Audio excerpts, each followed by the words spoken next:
A large object with a turquoise hue plummeted out of the sky earlier this summer and plowed into the earth south of Las Vegas, somewhere near Needles, California. Yeah, eyewitnesses say this was no meteorite, especially since a bunch of helicopters came looking for it and then hauled it away. I-Team Chief Investigator George Knapp has been talking to the people who saw this thing, and he's here now with the story. Got a fun little mystery on our hands here. The object was seen in the early morning hours of May 14th. It appeared to crash into the ground just west of the Colorado River, and that's when things got interesting for residents of that area.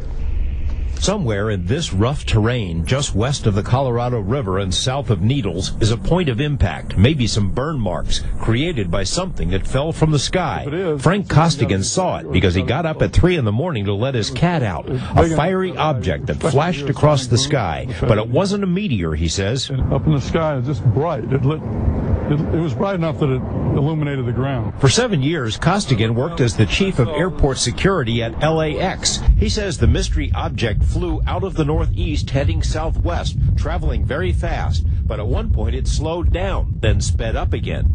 And it went behind a hill, and I waited to see if I could hear it crash, because as big as it was bound to make noise. But he didn't hear a crash. I was coming into work. Hours later, David Hayes, the owner of K-Talks Radio in Needles, was coming to work when he spotted an odd formation of dark vehicles driving off the highway. He drew a picture of the lead vehicle, a large truck with a dome on top and a black structure that reminded him of a stealth fighter. It seemed like it was some kind of surveillance vehicle, but four-wheel drive, and it had government plates, the U.S. government plates on it.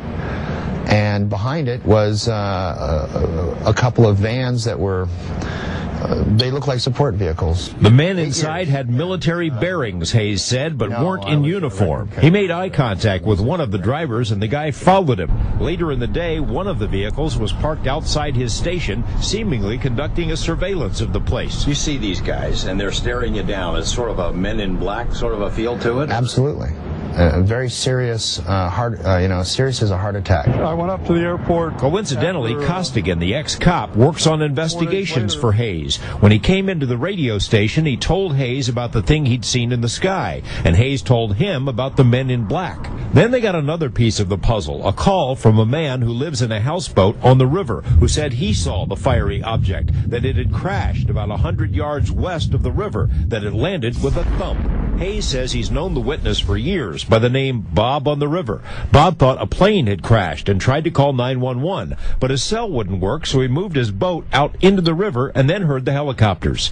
In an interview with journalist Linda Howe, Bob says he saw at least 5 helicopters flying in formation, including a large sky crane. The crane picked up the oval-shaped object, still glowing, and flew away, heading in the direction of Las Vegas. One odd detail, the choppers arrived only 17 minutes after the object crashed. Bob described it to Hayes. About the size of he said it was like the size of a semi-trailer, about like a oblong shaped thing, and like a tank, something like that. There's got to be something, some evidence on the ground. Out of the blue, the people at the station got a call from a friend in Laughlin who said the Laughlin airport had been inundated on the night of the crash with so-called Janet planes. That's the airline that flies workers to top-secret Area 51. Costigan says the airport could not confirm this because no one's on duty after 6 p.m. at night, not even in the tower. The black vehicles have left Needles. Bob, the houseboat guy, can't be found either. The fact that there were people here the next day, almost like a team, it seemed like, that they were doing either some sort of cleanup or whatever. The point is that something definitely happened. We phoned nearly every agency we could think of to see if they had received any report or knew anything, and not surprisingly, none of them seem to know anything. They're aware of it, they just don't have any specific information. Here's the list of those we called. Police agencies in 3 states. We called the Laughlin Airport, the National Weather Service, the FAA, several military bases, including Nellis. A military watchdog group found a public record showing there was at least 1 Army helicopter in that area at the time. That helicopter, oddly enough, is listed as being attached to a U.S. base in Europe. So, you know, the question is, what the heck's it doing here? We're following Freedom of Information requests, and we're going to report back when we get some responses. We have some links on our website where you can learn more about this case, plus an oldie but goodie, a video report we aired about 8 years ago about another weird crash here in Nevada. We're just getting started on this thing.